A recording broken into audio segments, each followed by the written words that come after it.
साली जिस्कन है एकाली म भेना तिमी साली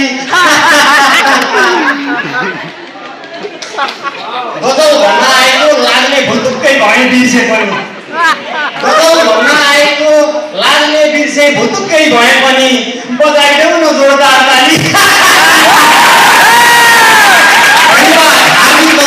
म घनश्याम ढकाल मेरो घर दोकान म तपाईहरुको यात्रा तपाई हाम्रो यात्रा यो जुन ओरेन्जको यात्रामा जोडिनको लागि अर्थात् माइनै छु म धेरै कुरा भन्दिन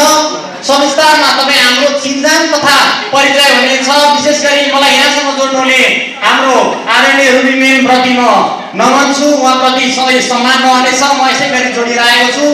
म मेरो साहित्य मैले एउटा भएर मागेको थिएँ मैले दुईटासम्म अनुरोध गरेँ म लामो केही समय लिदिन म सुरुमा एउटा मुक्तक जस्तै भन्छु वारिकाको पारी आएछन् पत्तै पाइन वारिकाको पारी आएछन् पत्तै पाइन अर्कैलाई बिल सारी आएछन् पत्तै पाइन पत्तै पाइन वारिकाको पारी आएछन् पत्तै पाइन अर्कैलाई बिल सारी आएछन् पत्तै पाइन जवानी भन्दै मक्क पर्दै ऐना हेर्थे कहिले बुढो भएछु दारी आएछन्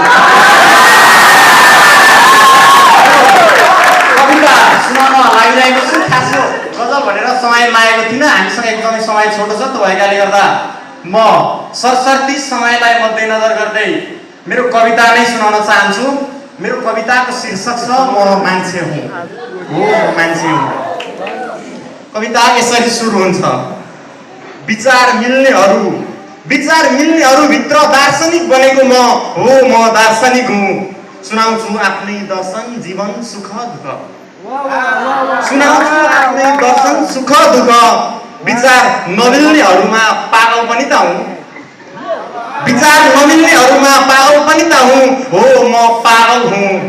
म पागलहरूलाई पागल देख्छु त्यसैले तिमी मलाई पागल भन्छौ म तिम्रो लागि पागल नै हुँ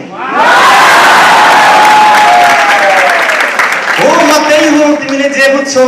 तर म बुझ्छु मेरा भगवान स्वरूप बाबामा बुझ्छन् म त केवल मान्छे हुँ मान्छे बन्न आएको मान्छे हुँ तिमी गलत गर्छौ म गलत भन्छु तिम्रो लागि बोझ तिम्रै दुश्मन हुँ हो म दुश्मन पनि हुँ उनले मलाई प्रेम गर्छिन् असाध्यै